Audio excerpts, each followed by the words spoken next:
Stalin and Churchill are held responsible for the Second World War.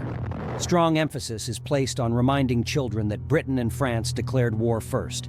We would see a lot of videos and photos of starving Indians and other members of the British colonies. The European gamers spend all their time shooting allies instead of Nazis. In the USA, the bad guys are the Japanese. I like this concept. What would your life be like had the Axis won World War II? What would life, culture, art, and music be like with a German Reich that extend from Rhine to Moscow?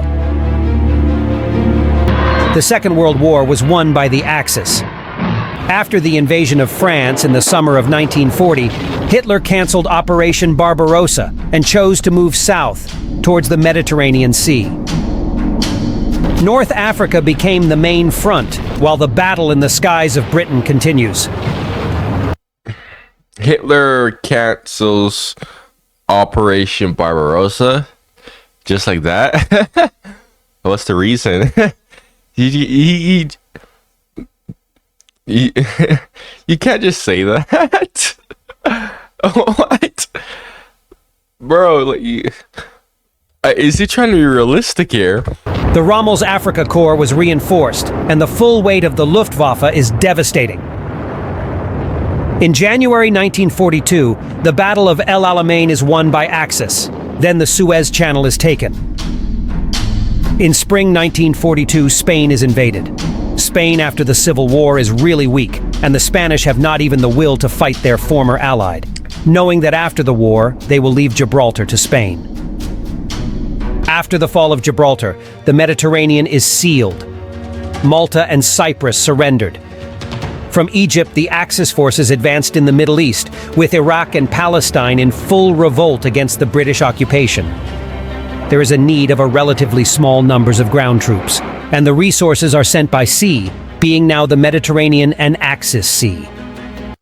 Okay, yeah, I see where he's going with this. Yeah, this is something that a lot of people don't really point out, is that, yeah, the Africa Theater, the North Africa Theater, could have potentially won Germany the war. But it was so looked over that a lot of people don't realize the importance of it. You had the Suez Canal there, which was literally the lifeline of the British Empire because Britain needed her connection to India. You had Iraq, which was actually pro-Axis. Iraq was a part of the Axis and for a little bit, and was supported by the Axis actually, but they were invaded because obviously they were surrounded by the Allies, right?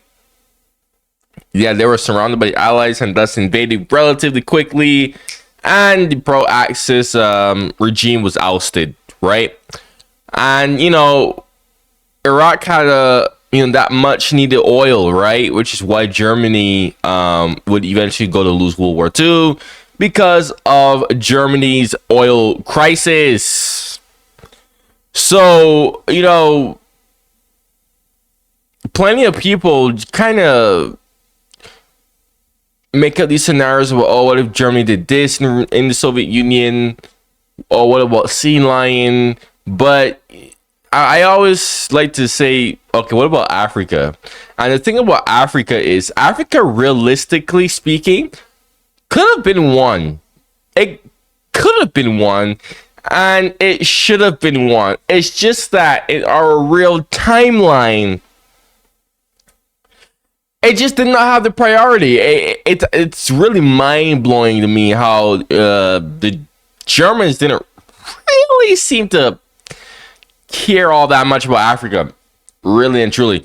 It's yeah, it could have been the critical killing blow that could have completely screwed the British Empire.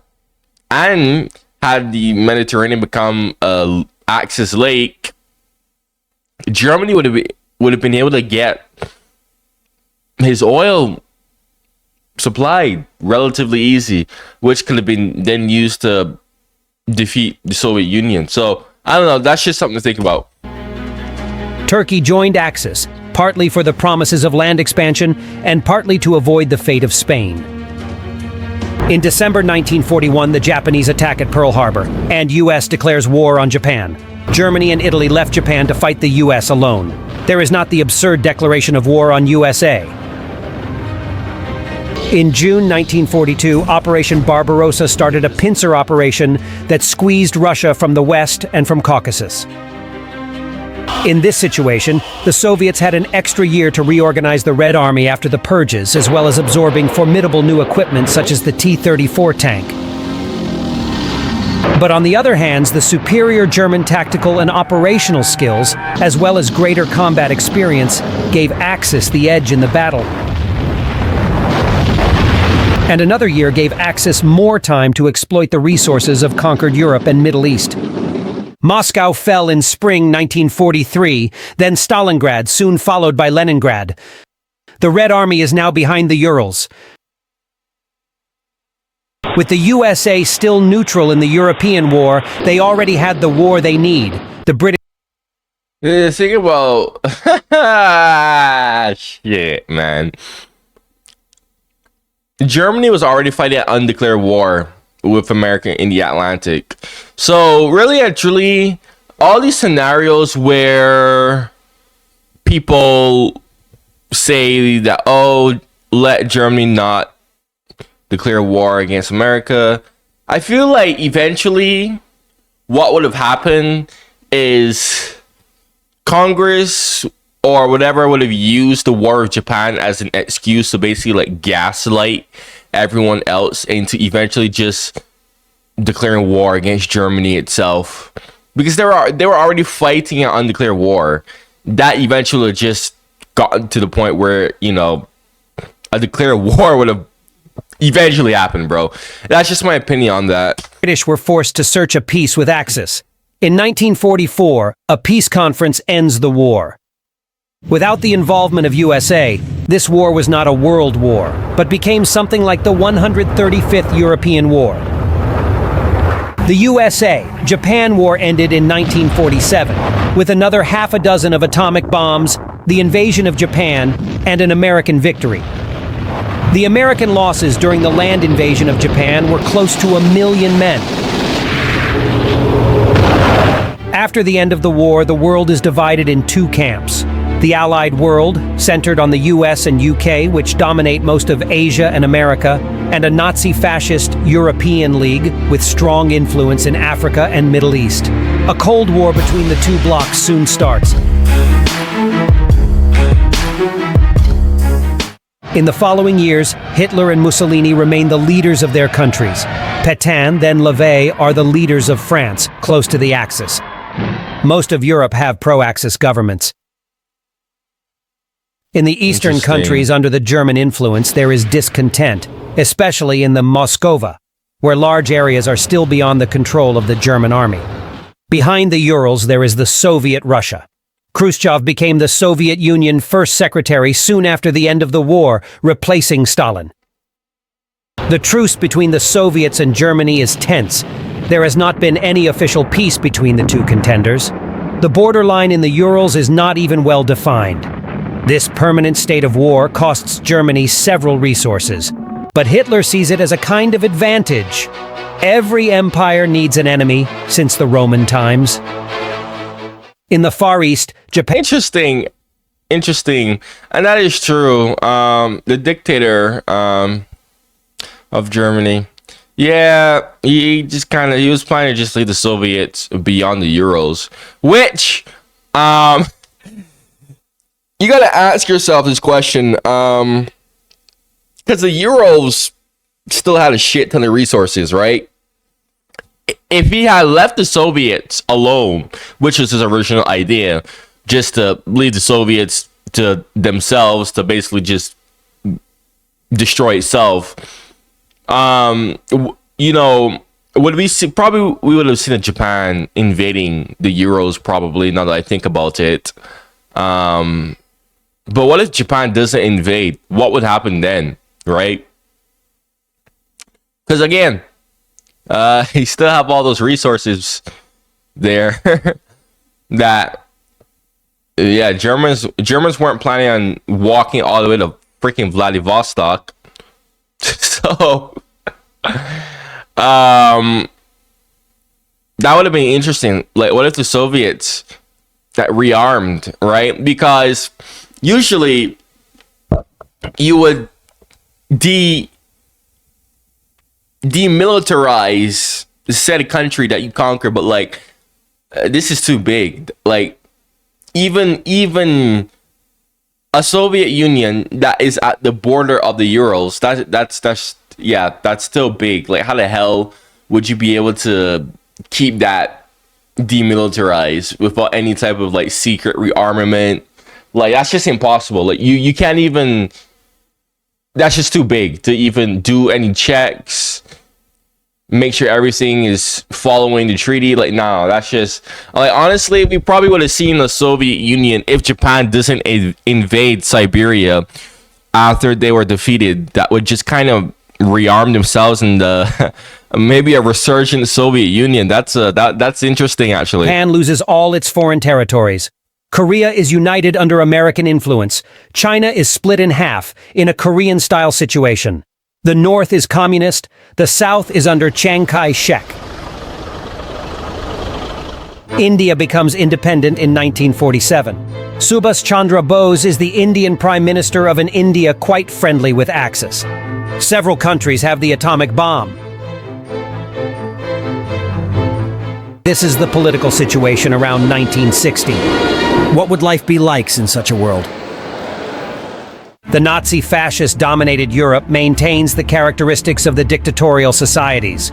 No elections, control of newspapers, magazines, books, radio. It is illegal to criticize the government. However, the victory in the war brought great consensus toward the leaders. There are huge military parades and other demonstrations with large influx of people.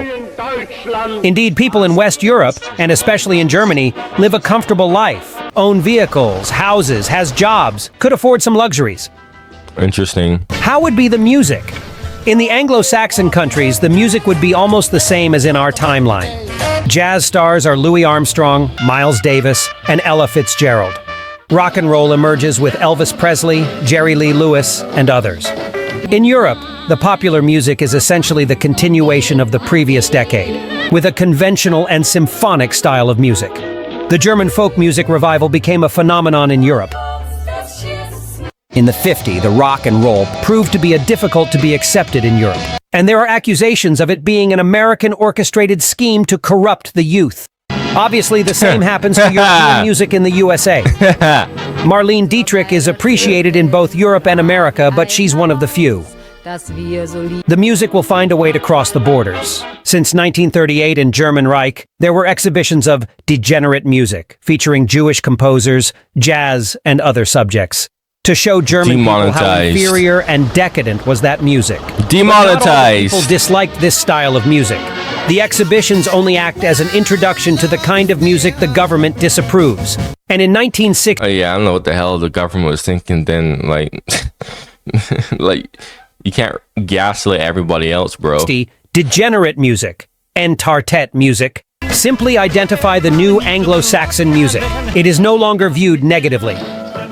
Despite the official disapproval of the government, more people enjoy it. Even several high-ranking SS officers gladly frequent jazz clubs present across Germany, even in Berlin itself. The ABBA would be different, or not. You know what this reminds me of? This reminds me of Jesse Owens. How, you know, when the Germans, 1938 Olympics, everyone should know the story. Jesse Owens went to Berlin and he just completely just impressed everybody there. And this is supposed to be like prime, you know, Germany, World War II Germany, where everyone was supposed to be like, you know, ultra racist, I guess. I say supposed to be, okay? Emphasis on the supposed to be, because obviously not everyone is racist. But of course, I mean, the dude just had so many, I mean, he's dark skinned, but has so many quote unquote pure white, blue eyed, blonde Aryan women loving him. because of how much was it like just showing up, right? I mean, I think it'll be a situation like that, really and truly. Existing at all. Annie Fried Lyngstad was born to Norwegian mother and a German sergeant. In our timeline, these children were ostracized, and her mother immigrated to Sweden. In this timeline, Annie Fried remains in Norway. Fanta dominate the European market, becoming the cultural icon Coca-Cola is. Fanta was originated in Germany and Italy as a Coca-Cola substitute. Fanta name derived from fantasy, German language. Germany wins 1950 and 1954 Soccer World Cup. Fanta is still so fucking good, bro. Honestly. In 1955, Hitler and Eva Braun have a state wedding, making their marriage known to the public with a great spectacle, rivaling a British royal wedding. In 1958, Hitler visited USA. Cinema. In 1960, the German production of propaganda film almost disappears. Propaganda is mainly done through television programs. The television technology is far more advanced. Most German households own a TV set. The government prohibits the presentation of foreign films. But movies considered artistically valuable are allowed, as the epic Ben-Hur in 1959 and Walt Disney's animated films. Zara Leander is one of the most important actresses in German films. In Europe, we have Jean-Paul Belmondo, Brigitte Bardot, Fellini, Sophia Loren Mastroianni as in our timeline. The architecture. After the war, Berlin has been rebuilt by Albert Speer. The Volkshalle, a building with a 290 meters high dome. The Führer's Palace, the Third Reich Chancellery, the Triumphal Arch, the München Hauptbahnhof. This neo-classical monumental architecture style is copied all around Europe. There is I feel like Germany would have been a lot more unstable though if Germany had won. I really do feel like it. But still though, this is interesting. Still, need to trade resources and goods throughout Europe. So the Breitspurbahn, a 3 meters wide-gauge railway with double-decker carriages, stretches from Paris to Moscow. It was a Hitler dream since 1942. The level of technology in 1960 is slightly more advanced than in our timeline, particularly chemistry and physics, which lead to advancements in automotive and aeronautics. Small portable radios are common. The world's first digital computer, the Z3, is not destroyed by an Allied bombing in 1944. The research continues, making Germany a leader in the relays computers. Wait, what? The world's first digital computer was destroyed by Allied bombing? What? On October 1953, from their base wow, I did not know that. The Germans launched the first artificial Earth satellite. Then they send the first human to space on 1957. In 1960, the Germans are the only ones that have ICBM and solid-fueled SLBM's missiles capable of being launched from submarines. Nazi Germany is a decade ahead of any other nation in this field. The first civil Junkers passenger jet enters service in the Deutsche Lufthansa. Most of Europe learned German instead of English. The European government... Who cares? Potato, potato. Same shit. English is literally just a freaking German dialect with a shit ton of French influence. Governments provide financial incentives to women to encourage them to have more children. That kind of sounds like Russia. Eugenics, the practices to improve the genetic quality of a population. Forced sterilization, abortions, marriage prohibitions. Eugenics was present in Germany since the Nuremberg Laws, 1935. Criminals, people with disabilities, schizophrenic, anyone else considered to be idle and weak, but also dissidents, could be deemed unfit for reproduction and sterilized.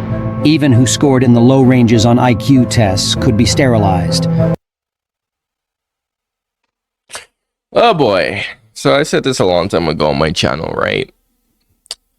Said this a long time ago on my fucking channel, and I didn't really have much people watch me back then, but I kind of agree with this to a certain extent. I agree that I don't know why so many people are so sensitive to this topic, but my brother in Christ, if you clearly have a low ass IQ, and my god, I have fucking been around people with low fucking IQs that just really actually should not fucking exist. I'm just gonna be quite honest with you. If you have a low IQ, you should not fucking, like, no. That would cause so much problems, number one. Number two, if you're extremely fucking disabled to the point where you're just causing more problems, no, you shouldn't also fucking reproduce. Like, people just, like, no. That's like saying water is wet and the sky is blue. Like, just no. But the thing is that some people kind of go way too far with the whole eugenic shit, and then some people who I think shouldn't really be included in that are included, and then it's kind of like, ooh, yikes. Yeah, I wasn't talking about them, my brother in Christ. No, I believe that people who obviously should not reproduce. Like, if it's abundantly clear that you shouldn't reproduce, then you shouldn't be allowed to reproduce. Simple as that.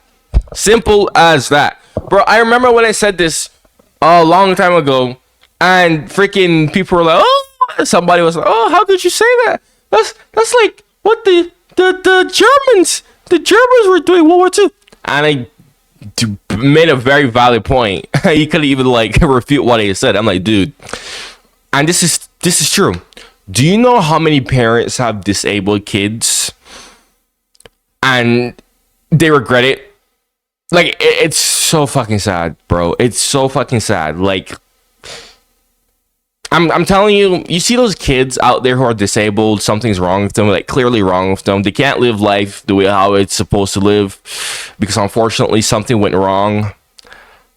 And the parents are still there. Guys, I'm telling you. They don't want that kid. I'm telling you. It's sad, but it's true. It's true. I am telling you, those parents would literally are literally wishing that kid would have never been born. A lot of parents are like that, bro. I mean, there are some parents, like they'll just be like, oh well, they'll still love the kid, and the whole being disabled or having something to completely fucking ruin their life, that they can't live life normally, they'll still be like, okay, well, whatever. But most parents, and it's understandable, dude. You're fucking human.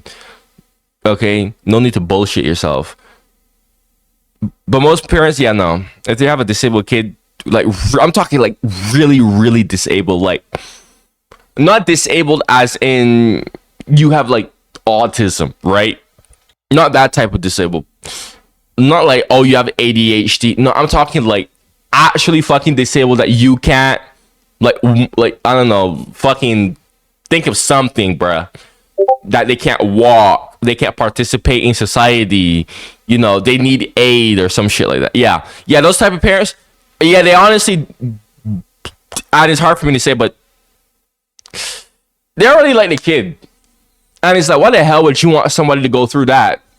Not just that, you're making everybody suffer. You think the kid also want to be fucking like that too? Fucking course not. Fucking course not. I remember I watched a video where a guy got into an accident. He hit his head or some shit, and he became like disabled. He couldn't move. He didn't know where the fuck he was. He was just in a fucking chair, just in a secluded state. His wife decided to fucking keep him around, but she got married to a whole other nigga. And the whole time the wife is in a whole other marriage with another nigga. He's still there, and the wife just fucking wheels him around while he's like that. And you know, I was like reading so many people's opinion on this shit, and most people were like, just unalive me at that point. Unalive me at that point. Like I don't want to live through some shit like that. So I mean, we all have brains here that, you know, we could clearly see that, hey, if this shouldn't be, then it shouldn't fucking be, okay? Like, none of us would want to live through a life of just being fucking disabled. We can't do nothing in society either, okay? If we can sit down, look at somebody who used to be a normal person, got disabled, and be like, yeah, if this happens to me, just, you know, take me out. Understandably so, then clearly all of us have a clear understanding that, hey, nobody would want to live a fucking life like this. It's just no. So I don't know. The reason why I had to say all this is because I know I'm gonna get people in my comments who are just gonna yap to me about, oh my god, eugenics, oh no, eugenics. And don't get me started on the fucking people with low IQ. Oh my god, that's a whole different thing. It is compulsory for both marriage partners to be tested for hereditary diseases in order to preserve the racial purity. The DNA profiling is already present in 1960. Interracial relationships are taboo in Europe and America. In some case, it's a crime for individuals to wed someone belonging to a different race. In Germany, the killing of psychiatric patients or with physical disabilities identified as life unworthy of life, lebensunwertes Leben, is formally prohibited, but there is legal immunity for everyone who took part in it. Abortion is prohibited to the European women. Abortion in 1960, however, is prohibited in all the world. The Aryan concept has been diluted. Almost all German Allied are honorary Aryan. They are not recognized as belonging to the Aryan race, but informally considered to be part of it. Italians, French, Spanish, Czech, Slovakians, Finns, Bulgarians, Romanians, Croatian, Hungarians, and Turks are honorary Aryans, as well Indians and Persians, considering Aryans arrived from there. Many Arabs who served in the... No, but like, they should be like, not honorary, but actual, because again, that's where they came from. Also, Mustache Man did not consider Italians to be a part of that. Not even the honorary. Hilarious, because Mussolini and the dictator of Germany's relationship was basically Mussolini trying to get a validation that we're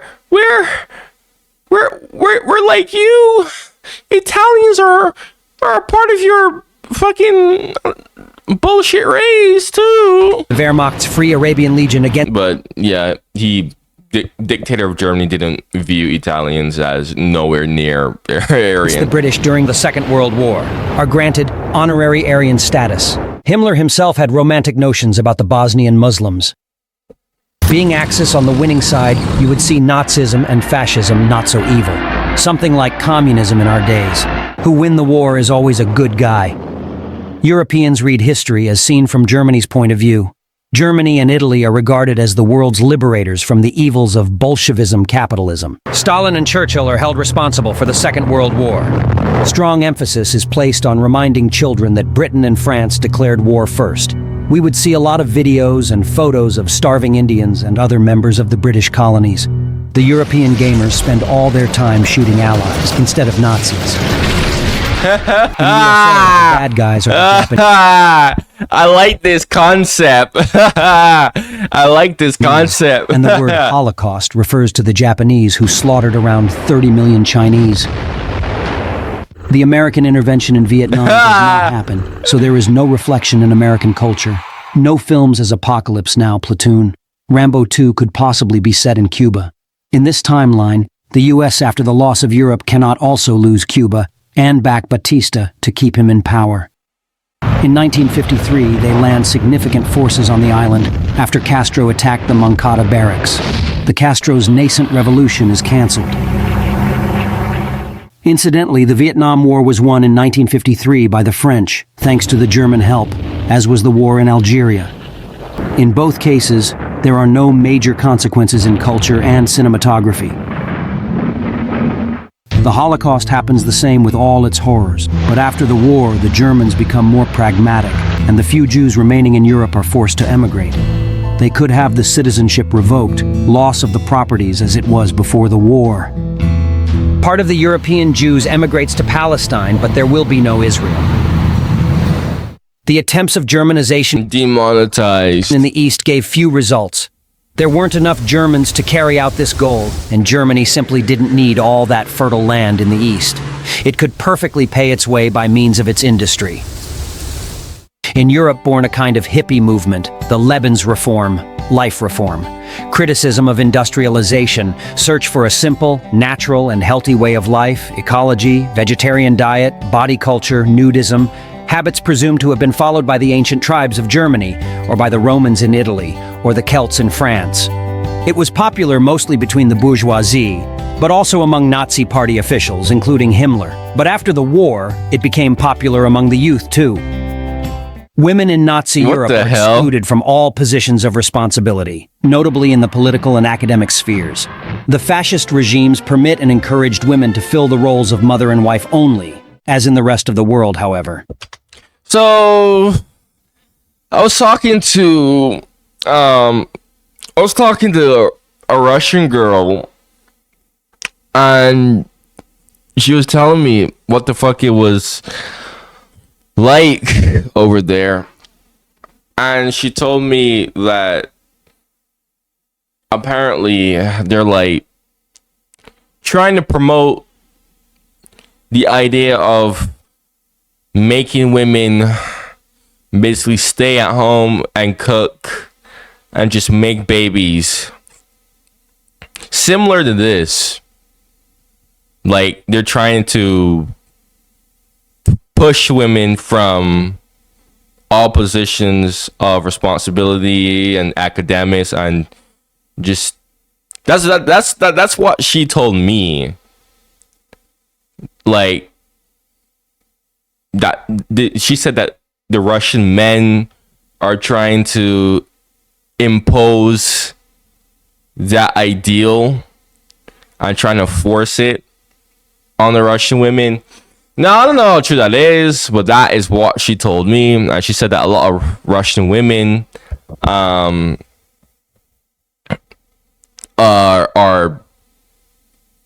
for it. They agree with it. I don't know. It just kind of reminds me of this. After the war, they'd become Nazi party members. Gudrun Himmler, one of them. The women's liberation movement will emerge later, but it will emerge the same. Most of the cultural changes had little to do with who is sitting in the Reichstag. This is how could be the life in the Nazi-fascist Europe. What would happen next? Other wars, for sure. But for the moment, we are in peace.